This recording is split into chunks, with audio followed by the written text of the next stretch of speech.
शरदीय नवरात्रि पूर्ण होने पर जो विजयदशमी आए, उस दशमी के दिन जो एक शमी का पत्र भूलवश भी महादेव को समर्पित कर दे, उसकी जिंदगी में कभी संपदा की कमी ना आए।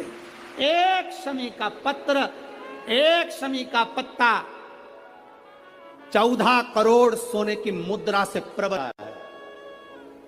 एक शमी का पत्र।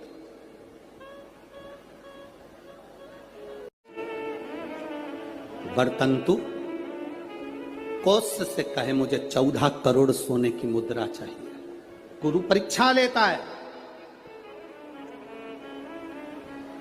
गुरु परीक्षा की घड़ी में ऐसा सामने आता है कि परीक्षा लेने लगता है।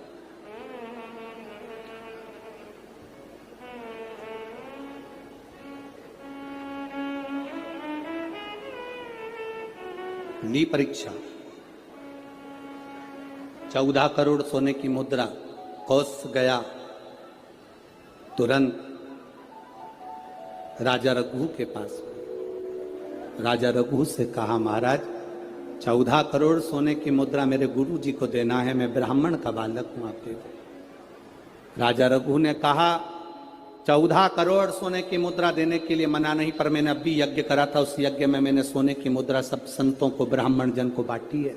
मेरे पास में इतनी मुद्रा नहीं, थोड़ी बहुत निकल जाएगी, 1 करोड़ दे दूंगा, 14 करोड़ कहां से लाऊं? राजा रघु ने कहा, पर ब्राह्मण मेरे दरवाजे से खाली ना जाए, रुकिए, मैं इंद्र पर आक्रमण करता हूं। गुरु गुरु है, इंद्र पर आक्रमण करता हूं। राजा रघु ने इंद्र पर सेना तैयार कर आक्रमण करना प्रारंभ करा। इंद्र का सिंहासन डोलने लगा। इंद्र दौड़ते दौड़ते भगवान ब्रह्मदेव के पास में गए। राजा रघु इंद्र पर आक्रमण कर रहे हैं, इंद्र लोक पर आ रहे हैं, क्या करा जाए? एक बच्चे को 14 करोड़ सोने की मुद्रा चाहिए, गुरु ने मांगी है, इसीलिए लेकर जा रहा है। उसको 14 करोड़ स्वर्ण मुद्रा, हाँ 14 करोड़, हाँ क्या करें? इंद्र से कहा, राजा रघु यहां पर आए स्वर्ण मुद्रा लेने के लिए, आप कुबेर को बुलाओ और कुबेर से कहो कि तू जाकर 14 करोड़ सोने की मुद्रा दे दे। कुबेर को बुलाया। कुबेर शमी का एक पत्ता तोड़ा। शमी का एक पत्ता कुबेर ने तोड़ा और पृथ्वी पर आकर शमी के पत्ते को तोड़कर कौत्स को दे दिया। कौत्स, ये शमी का पत्ता ले। कौत्स ने कहा, मुझे 14 करोड़ स्वर्ण मुद्रा चाहिए, ये पत्ते का क्या करूंगा? 14 करोड़ मुझे स्वर्ण मुद्रा चाहिए, इस पत्ते का क्या करूंगा?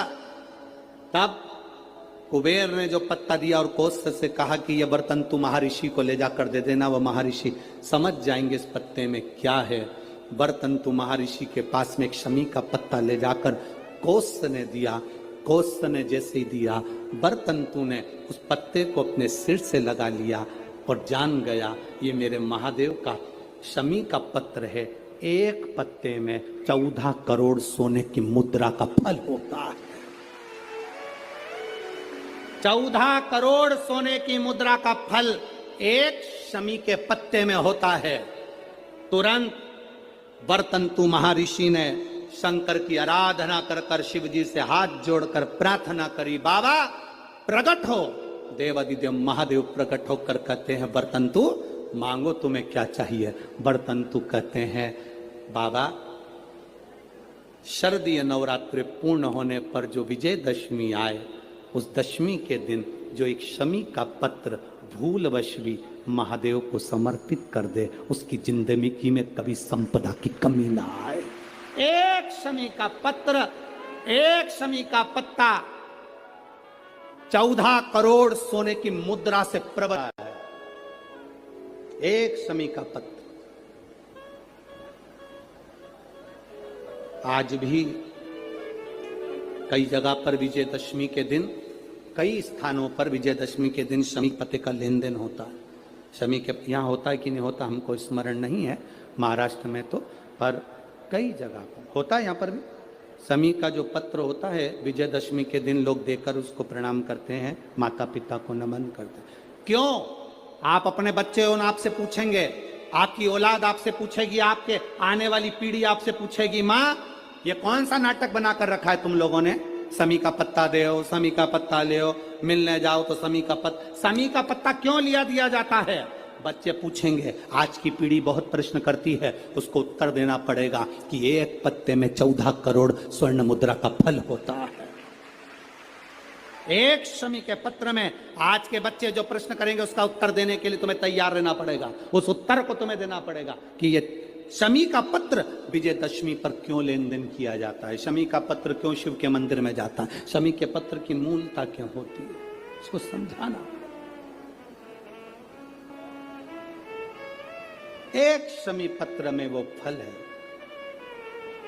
और केवल यही नहीं, शमी के वृक्ष के नीचे, बेलपत्री के वृक्ष के नीचे अगर भूल से भी बच्चा, बूढ़ा, कोई व्यक्ति एक पार्थिव शिवलिंग का निर्माण कर लेता है, भूलवश भी उस पे जल समर्पित कर देता है, भूलवश भी उसके भाव से पुष्प या शमी पत्र या बेलपत्र भी चढ़ा देता है, तो वो इस संसार में कहीं ना कहीं सुख भोगता ही है, उसके जीवन में दुख नहीं। शमी पत्र की मूलता, जो दिया अखंड जलता है उसकी बाती का मुख दक्षिण का नहीं होना चाहिए। अगर आपने देवी भागवत का स्मरण कराओ, देवी भागवत को अगर सुना हो, तो देवी भागवत में स्पष्ट किया गया कि पूर्व की ओर मुख करा हुआ दिया, अर्थात पूर्व की ओर ज्योत जो जलाई जाती है वो संपदा की वृद्धि करती है। पश्चिम की ओर मुख कर कर जो ज्योत लगाई जाती है महाराज, वो वैभव को देती है।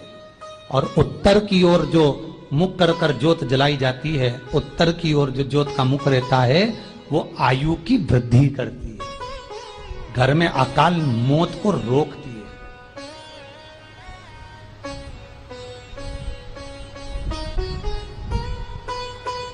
पत्र का जो भाव तत्व है उसको भी अच्छे से समझ लेना।